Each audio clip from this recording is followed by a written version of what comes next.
Okay, so last lecture we talked about how to write a query. This lecture we're actually going to write a query. And to do that, we need access. We need to have access open. We need to have a database in there that has some data. And that database has to have some tables in it. So access tables queries. Queries live on top of tables. So here we're writing a query that is getting data from the DS1 table. It's getting data from the diagnosis table. Those two tables are joined together. So for every TDIAG1 here, it goes and looks up the name of that code, the description of that code. And hopefully I'll be able to show you that in a minute once my Access browser gets synchronized. Do we have OneDrive yet? No, we don't have OneDrive yet, so we'll have to wait patiently. So the tables are up here, and including the relationships. So you always need to have this line joining the relationships. You need to know what it's connected to. This code ID is connected to that TDI1. It's not just the table is connected to the table. If they were named the same and there was a primary key, foreign key relationship defined already, you could maybe do that. It would automatically join them up together. But in this case, those things aren't set up yet. And so we have to do it ourselves, DIY. And we're saying the principal diagnosis, give us the description of the principal diagnosis, not any of these secondary diagnoses, not TDIAG2, not TDIAG3. We want the first diagnosis for that person of that length of stay and that sex. And we want to know the description of their code ID. And so that's just setting up the query. That's defining the tables. That's saying this is where the data is coming from. This part down here is where we say we want these particular fields. So we want to select out these particular fields. So the field that is in there, we could drag length of stay down there, and it would show us. It would select out the column length of stay. And we were probably going to want the description, because otherwise, why would we even have this in there? But and then criteria is where you say which rows you want. The things you put into the fields are the columns you want, and the things that go down here, the criteria, allows you to select out the rows that you want. Now, hopefully, I can go back to that and show you. Yes, we have OneDrive. We have a OneDrive. Yay! We'll go to Informatics B. We'll go into the workbook database, and it downloads it. We double click on it, and into the cloud. Along comes the database. Here it comes. Oh, I know why you can't see me, because I'm not playing myself. Just wait a second. That was a fault of mine.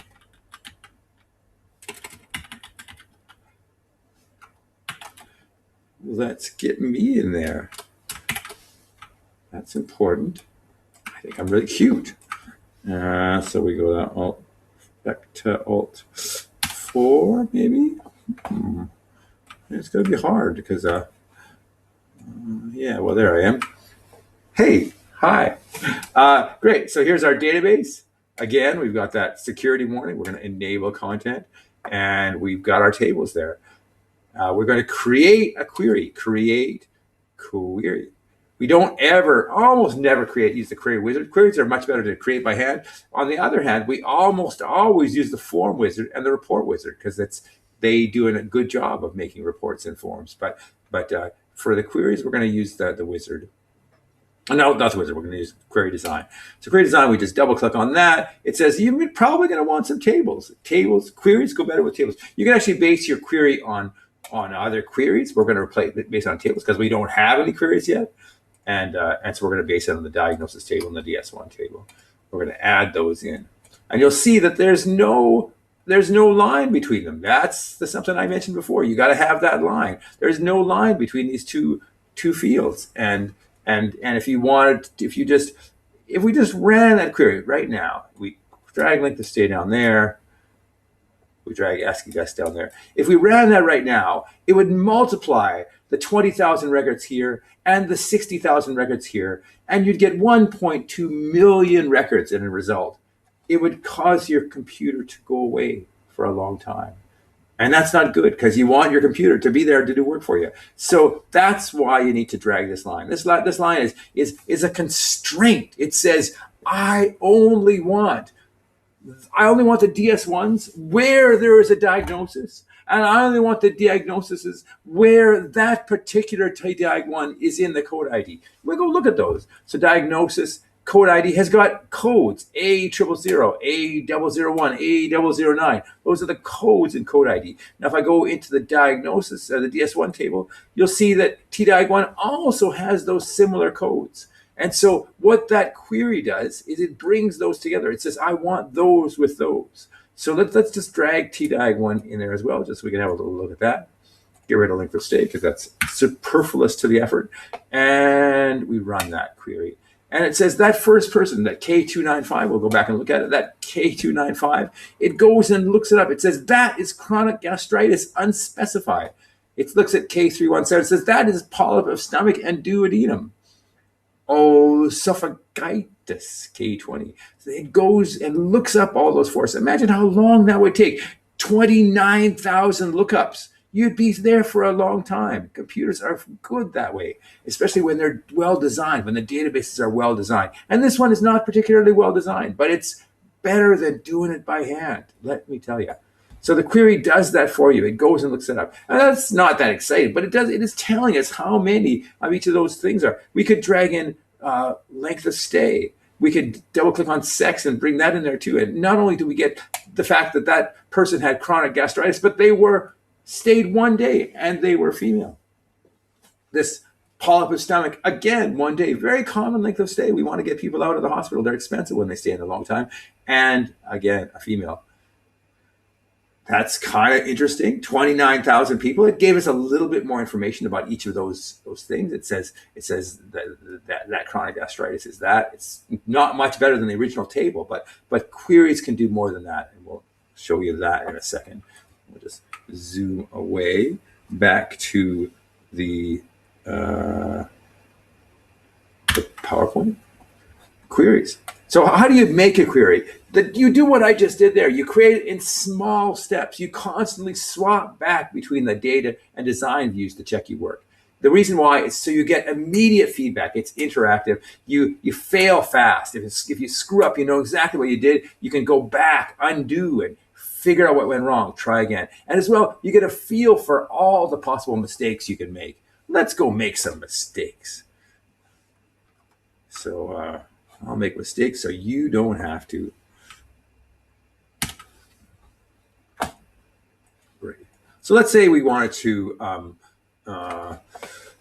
let's say we wanted just the people that had hernia, my friends, the hernia. So if we want to create, so we would say things like, well, give me all the, so which column has hernia in it? Oh, TDIAG1. So we say TDIAG1, it has to start with K40. So K40, and we run that query, and we get nothing. Bukas, nothing. So what does that mean? It means that our query was wrong. Something was wrong with our thing. So we go back and we say, well, what was wrong with that? Let's delete that. Let's run it now, and let's go search. Control F for K40. We know that it didn't. Why is that not working? Okay.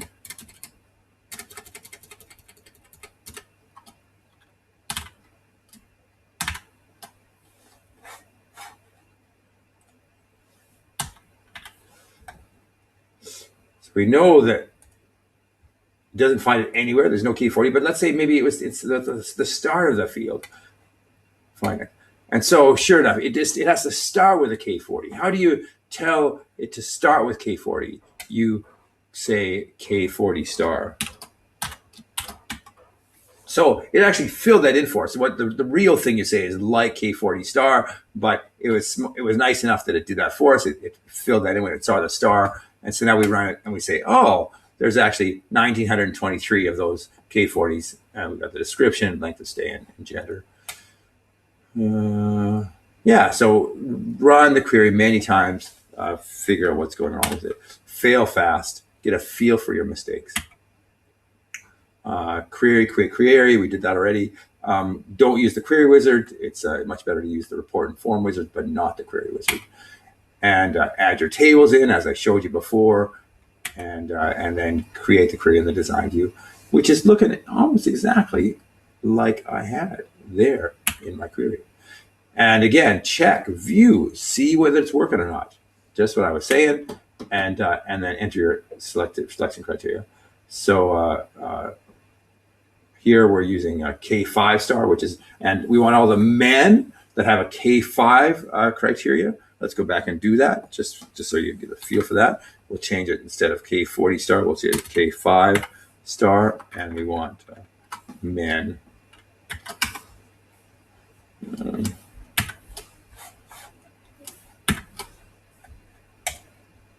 And again, put the bracket, the quotes around it for us, kind of nice that way.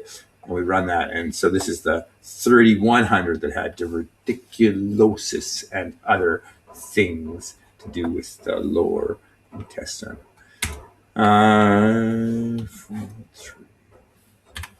So that's the selection criteria, adding in selection criteria to constrain the query, and check, go back and check again and again and again.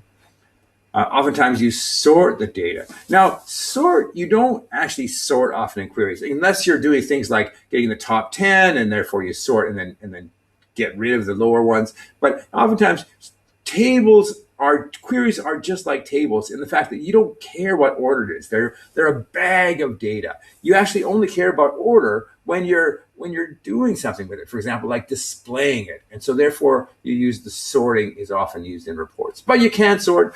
That's how you do it. You click on those. So why do we have two sorts there? It sorts in the order. So first it sorts by TDAG1, then it sorts by length of stay. So let's go have a look at that. So first, we'll go into design view. First, we'll sort by TDAG1. So we'll sort by TDAG1 ascending and run that.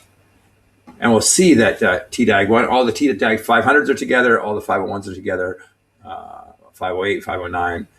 So that's the sorting criteria. But length of stay is not sorted. There's 3, 13, 12, 1. So when you have two levels of sorts, it sorts by the first level first, and then it sorts by the second level. Just like when you're sorting by somebody's name. First, you sort by the first letter of the name, and then once you've done all that sorting, you sort by the second letter of the name. So this is like how that works with queries. You first sort by one thing, and then the other thing. So let's drag length of stay over there.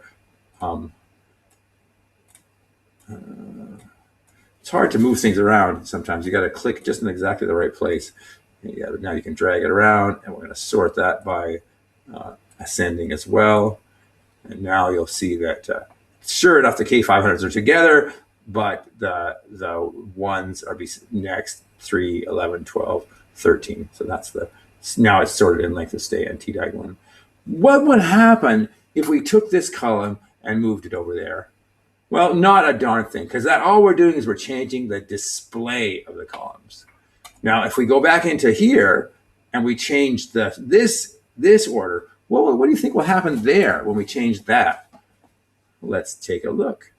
I could wait for a few seconds while you think about it. I wish I had a poll here so you could check to see what you thought would happen. But now, all the ones are together. All the ones. And the TDAG ones are intermixed. So we've got two 500s, a bunch of 501s, some 508, 509. If you want to see the twos, you got to go all the way down to here, because most people have single displays.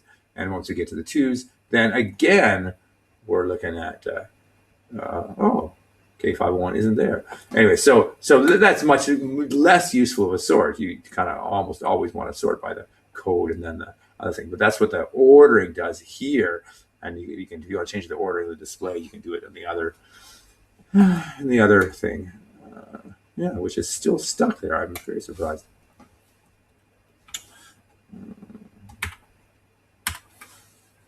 sorting, checking first by this, then that. Yeah, great. Okay, so that's very exciting. The basic querying. I would stop here, but I'm just having such fun. Let's just keep going. So this is where querying gets really useful. So the use case here is we've got that query, we've got that query, we've got the K5 people, they're sorted. We run it. The boss says, "Hey, tell me something about the diverticulosis," and you say, "Oh, no problem, boss. I can do that." And you run that, and it tells you, "Oh, okay, there you got 3,000 records." So it's useful. It's not useful. 3,000 records doesn't say anything. What can you tell me about Crohn's disease of the small intestines? Well, there's some of them, 1, 2, 3, 4, 5, 6, 7. It's painful. You have to count.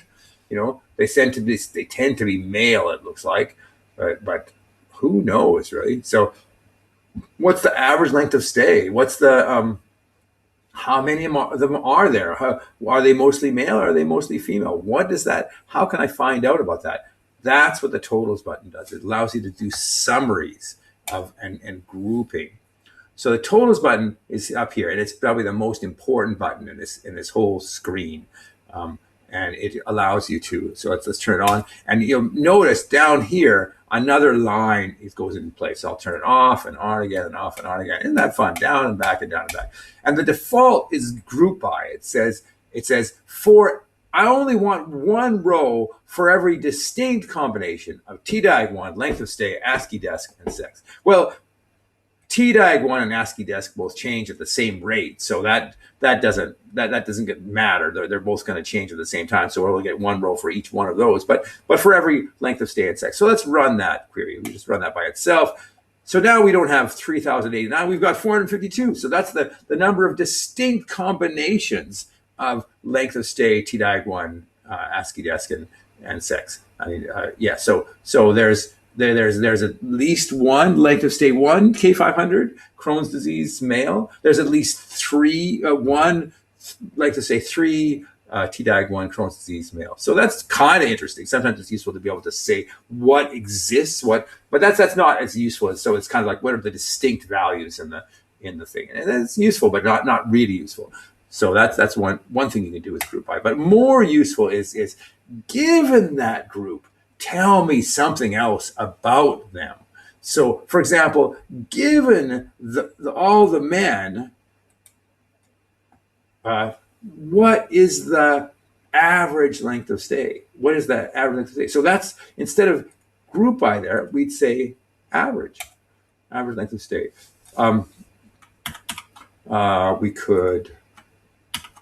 We could say, what's the total length of stay? You can also, that's also known as bed days. What's the burden on the health system of this particular gender, this diagnosis? Actually, the gender is always the same, so I'm just going to turn that off so you don't even see it anymore, so that it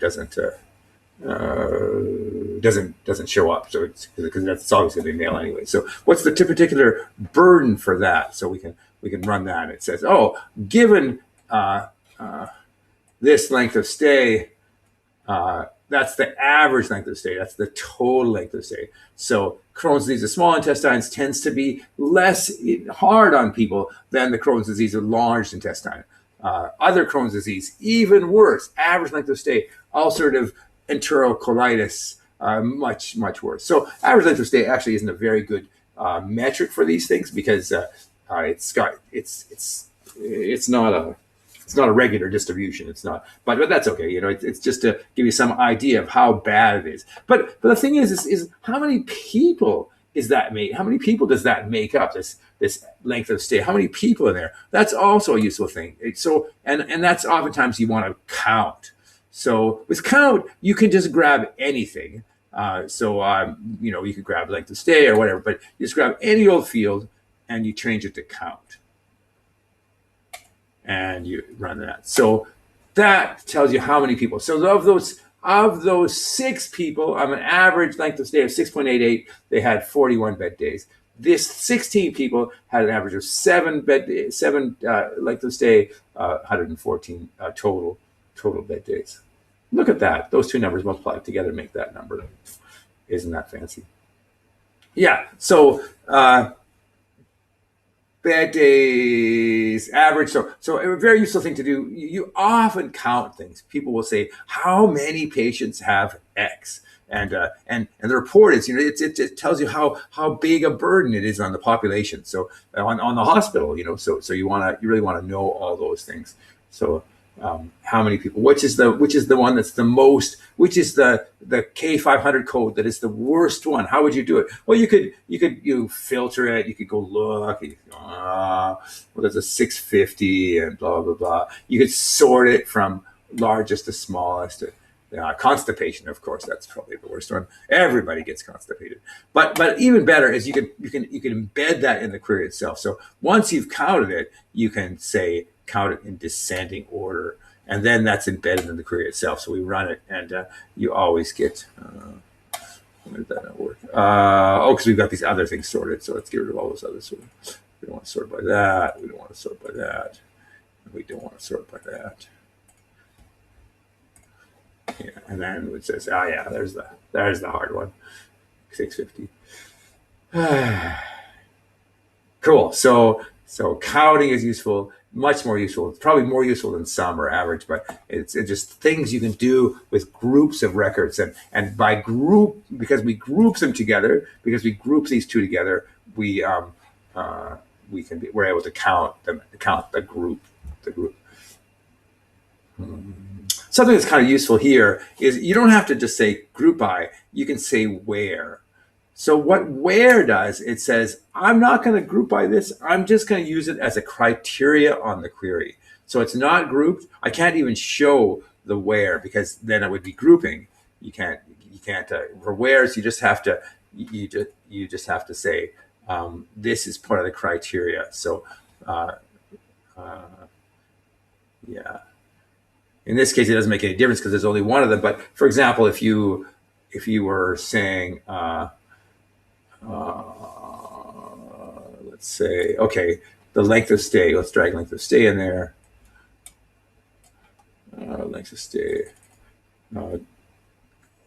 So we say group by, and we say greater than 50, greater than 10. Run that. Then we see we get this duplication. We get 2 rows of 5, 6, 6 because they're both greater than 10, and so length of stay is we need 2 rows for them because they're distinct length of stay. That's why there's an average 11, 11, and 14. But in fact, we sometimes we want to group them together as well. So in that case, we would change that into where. And then we could say, okay, not without looking at them. And so now we bring them together. We have the total bed days and the average length of stay for K566. So for the serious illnesses, the average is blah, blah, blah. That's probably enough. What is the, I got a bit lost in that one. What does the lecture say? Alt 0. Great. So querying totals, default totals modes group by. You generally you have few group by problems. You don't group by a whole bunch of things because then you're just going to get this. You're just going to get one row per tutor. You generally group by like 1 or 2 columns. The power comes from grouping and totaling the average length of stay for each group. We showed you that one, and you can also do standard deviation, maximum, minimum, and yeah, good. And this is the average, sum, minimum, maximum count for those K500 codes. Yeah, and then there's this example of where. So you're saying where age years is greater than 60. So for the old people, you don't want to group by age years because there's a lot of different age years. You only want to group by things there's only 1 or 2 of them. So you get just a small number of things. I'll show you what that looks like in terms of the real world. So let's get rid of all of that. Press the delete key to get rid of it. We're going to just grab sex. We're going to grab age years. And let's write it down at the end. Oh, actually, let's do like this day. Yeah. So, and we want to say people length of stay greater than 5. So, and we want the total length of stay. So, what's the total length of stay for length of stay greater than 5? And if we run that, we don't just get one female and one male because we've got all these different lengths of stay. We don't actually want to group it by all those lengths of stay. So we change that to where, then we get our two lines. We say what the total length of stay for a female greater than 5, the total length of stay for a male greater than 5. End up with that other thing. Finally. Okay, great. So the last bit is relationships. Now, every one of you is going to make this mistake. And I just have this part of my lecture right now so that I can say, I told you so. That's why I had this part of this lecture. And it's totally okay. I understand. You will. It just happens. But it'd be nice if you were able to kind of, the second time you make it, you go, oh yeah, that's the thing that Dennis said. Every table needs a relationship. You can't just drag two tables in and say, give me some results. So the worst case scenario, missing relationships. DS1 table has 29,000 records. Diagnosis table has 15,000 records. Together, there's 41 million combinations of those two.